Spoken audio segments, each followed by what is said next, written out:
Hi, this is Sherry Veronica, and today is a day in history. On November 1st, 1981, Antigua and Barbuda became independent from the UK. Since their independence, they became very friendly with the Americans because where they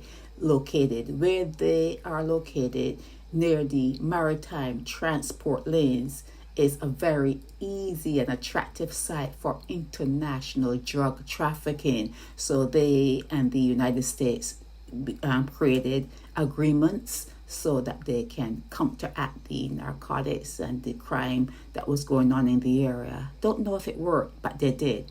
After Antigua and Barbuda became independent, there Cornwall Bird became the prime minister. He sat in the office from 1981 until 1994, and he was succeeded by his son Lester, who sat in the office from 1994 until 2004. They are both deceased.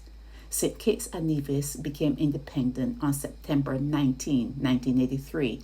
The Bahamas, July 10, 1973. St. Vincent and the Grenadines became independent October 27, 1979. Barbados became independent from the UK on November 30th, 1966. This is a day in history. Sherry Veronica.